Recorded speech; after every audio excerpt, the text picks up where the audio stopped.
يا خيرات لهم كنوي ودي تروز نسبل أو إذا شغري شوبا زيغا نشتي ديريا لهن ودي رزن للثورة ما يلوي غديني عربي يرسد النالي يا خيري السن غزري غديري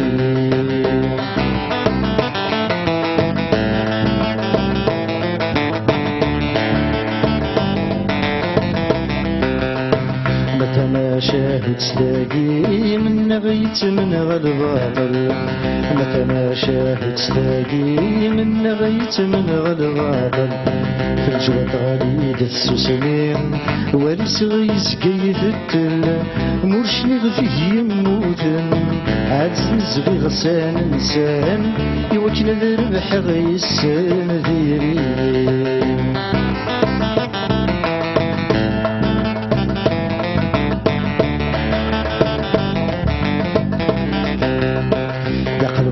الصبر نريت نوخيد الصبح تبدل قلب الصبر نريت نوخيد الصبح تبدل ونجيفنا تعز وثويات وحدك نتساوي ندل ملي خسب بيه الصبحين يا ربي الميزان ليلين سير ثام وغديد توالي نذيرين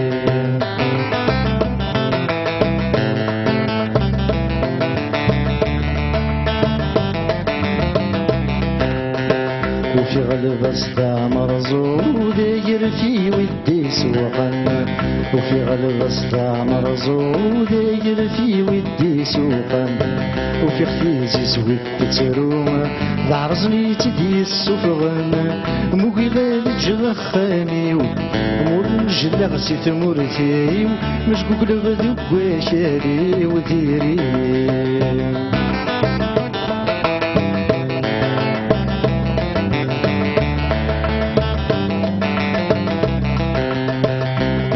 عابدني زكوان ديك السنة تراجم في ثلاث عاود عابدني زكوان ديك السنة تنادي ما في ثلاث ظلمت ومتي كان كان تذر ديك السنة استافات موهي الموت ذي ودن مرت في دغاتي ينغاني أكني السادس روثان ذيري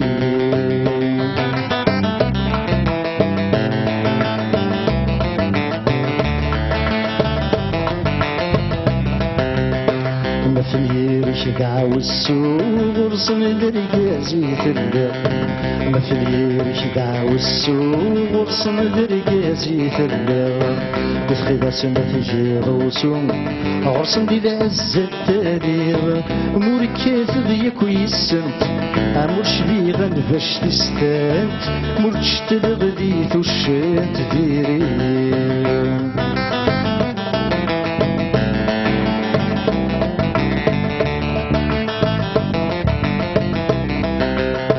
أبدا شنو صغورة يشغف السان دي لحم أبدا شنو صغورة يشغف السان دي لحم وسلم الخيرة تسلك أسبي لك يكثن ترون من غير تجيهان الحق مريختي لتفيد منطق مبغي طيجد يشرق ثيري مبغي طيجد يشرق ثيري مبغي طيجد يشرق ثيري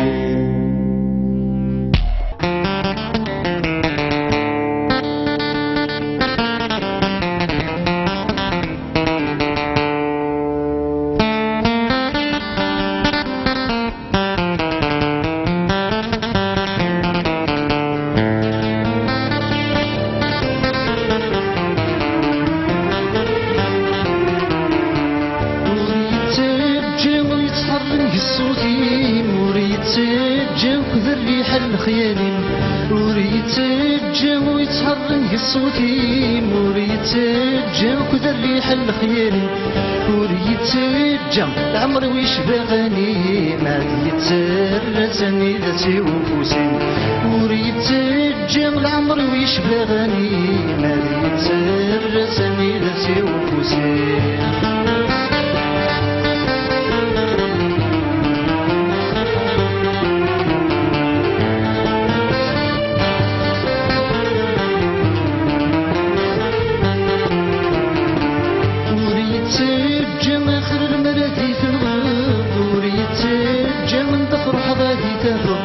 وريتجا آخر المرادي تنغب وريتجا صند فرح غادي تغب وريتجا العمر ويشبه الكاغب يكري مشركي ثم بلا تروحها وريتجا العمر ويشبه الكاغب يكري مشركي ثم بلا تروحها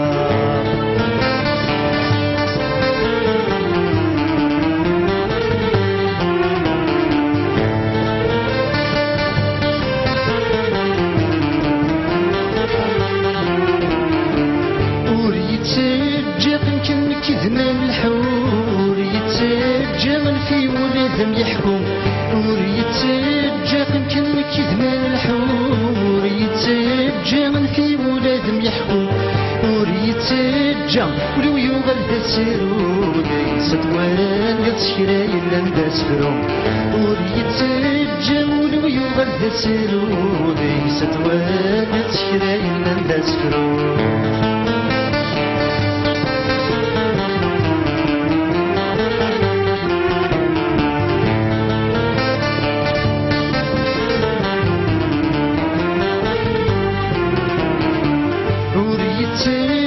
كيما تحاول غير من الميم وريتجا تصعوض زكضا شيميم وريتجا كيما تحاول غير من الميم وريتجا تصعوض زكضا شيميم وريتجا ولو يغال دمري ليس توالي تشكيلات كسر الخير وريتجا ولو يغال دمري ليس توالي تشكيلات كسر الخير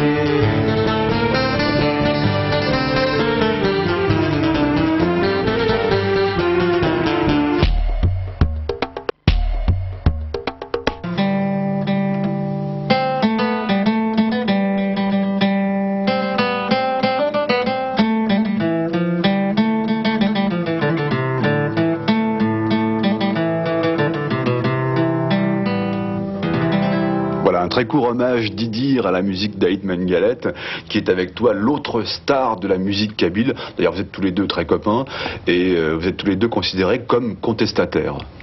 Contestataires, tout à fait. Il fut un temps où en Algérie, on avait un choix. Soit chanter des chansons sentimentales d'amour, ou alors exprimer des louanges pour le régime, le système dominant. Mais la contestation officiellement n'existait pas.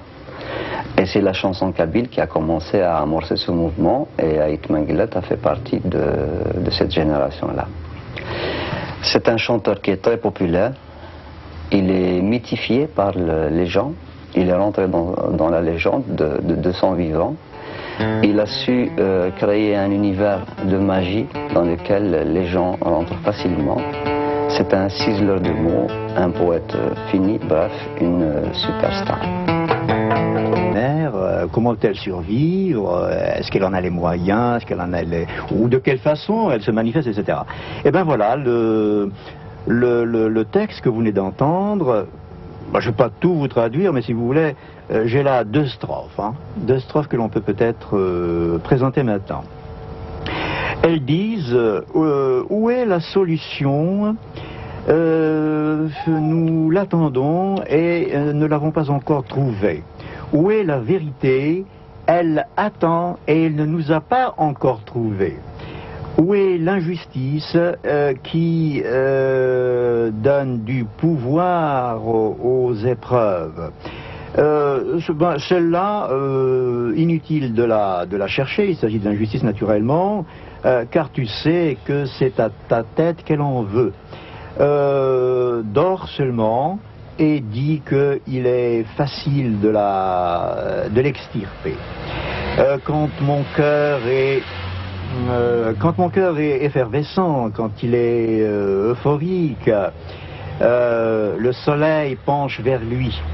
Quand mon cœur est au contraire à l'ombre, il est livré aux glaces et il est froid. Quand mon cœur est effervescent, le soleil sur lui se lève. Mais quand mon cœur est livré à l'ombre, alors il se glace et il veut éclater. Je pense que, bon, même un peu rapide, là, je suis obligé de... Bon, je regarde le texte berbère en ce moment et je tâche de rendre en français le moins mal que je peux l'idée du texte. Donc, on voit très bien que vraiment, cette culture qui était populaire et orale auparavant, maintenant a acquis des formes d'expression qui sont modernes et qui sont branchées sur des préoccupations justement modernes, justement actuelles. Gabriel Camps. Oui, je voulais te demander si ce texte est un texte ancien ou s'il a été écrit tout récemment. Parce que ce qui me surprend, moi, c'est sa très haute élévation. Et il est, en un mot, il me paraît très peu populaire dans le sens d'une chanson populaire telle que nous l'entendons, par exemple, en Europe. Il est très poétique. Oui. Ce qui n'est pas forcément anti-populaire. Oui, mais alors là, en fait, d'une poésie qui me paraît un peu savante. Moi, je trouve que ce que vient de dire Camps, enfin, cette petite expérience qu'il y a entre nous tous et entre lui et moi en ce moment, je crois est tout à fait significative. Parce que nous donnons tous les deux au mot populaire une acception qui est différente. Pour Camps, de civilisation française, né français, etc., le populaire, c'est le folklorique, c'est un peu le secondaire, c'est des choses que l'on peut dire un peu simples, un peu comme ça, ludiques, hein, on danse la bourrée, enfin des choses comme ça. Oui, non, j'exagère. Oui, mais il est d'accord, ce n'est pas péjoratif. Ce n'est pas péjoratif. Non, mais ce que je voudrais savoir, moi, si ce texte répond, n'est-ce pas, à la pensée, disons, normale, si l'on peut dire, quotidienne, des chanteurs kabyles d'il y a 50 ans. Bon, alors d'abord je dis, ce texte est moderne. Moi, je trouve qu'il ressemble tout à fait à ce qu'écrit M. Mamry, en tout cas. Je dégage toute responsabilité, c'est vraiment pas de moi. L'introduction... Vous êtes sûr, vous n'êtes pas caché là-dessous? Absolument certain. La traduction est de moi, bien sûr, je viens de la faire au pied levé, mais le texte est vraiment de quelqu'un d'autre. Mais j'ajoute quand même la chose suivante, qui à mon sens est intéressante. Il est de quelqu'un d'autre qui est un homme du peuple. Ce n'est pas du tout un homme cultivé sorti des universités, parce que là on pourrait se dire, il est en train de transposer simplement en berbère quelque chose qu'il peut très bien dire exprimé dans une autre langue comme le français, l'anglais, je ne sais pas, l'allemand ou n'importe quoi. Non. C'est un homme vraiment du peuple dont le kabyle est la langue de culture tout à fait ordinaire. C'est pour cela que la question soulevée tout à l'heure entre vous, à savoir est-ce que les berbères sont les bretons du Maghreb ou les bretons, les berbères de France, enfin, etc. Il me semble qu'il est très facile d'y répondre dans la mesure où, pour nous berbères, la culture berbère est le plus souvent, peut-être pas pour nous qui avons été à l'université, mais nous sommes minoritaires, mais pour l'ensemble, c'est vraiment la culture tout court. C'est là qui est la leur. Un breton, qu'il le veuille ou non, accède à la culture française dès tout jeune, enfin, etc. Il est obligé de s'inscrire dedans, si vous voulez. Même en opposition, même en contestation, il est quand même obligé de se définir à l'intérieur. Tandis que un berbérophone, né dans sa culture, de moins en moins maintenant, bon d'accord, mais qu'importe, il y a une autre forme de récupération, il naît dans sa culture, il se développe dans sa culture et il continue de n'avoir comme expression culturelle que celle-là. Ça veut dire quand même, je pense qu'à mon sens, mérité d'être souligné. Et là, je vous signale que le chanteur qui vient de passer là est un chanteur tout à fait populaire, c'est-à-dire qu'il a un public populaire et que les choses qu'il dit sont récupérées, assumées par son public lui-même. Voilà, je crois que ça répond un peu à ce que non, mais je sais que tu as répondu parfaitement à la question que je posais et je n'y avais mis aucune... Mais vous n'avez peut-être pas tout à fait la même définition du mot populaire. Mais peu importe, vous en parlerez entre vous et un peu plus tard et en dehors de l'émission. Non, mais il y a peut-être aussi la patte de Mamry dans la traduction qui a peut-être donné... C'est possible. Moi, je l'ai trouvé très poétique, ce texte aussi. Très Mamry, mais enfin... Non, là, je m'excuse, mais vous savez ce que c'est que la poésie, hein. Une poésie traduite littéralement, si elle est traduite littéralement, ça donne souvent des résultats un petit peu farfelus, là, comme ça. Non, et peu importe. Bon, en tout cas, je peux jurer la main sur le cœur que je n'ai pas trahi... Le cœur effervescent. Le cœur effervescent, bien sûr que je n'ai pas trahi le sens même de ce poème.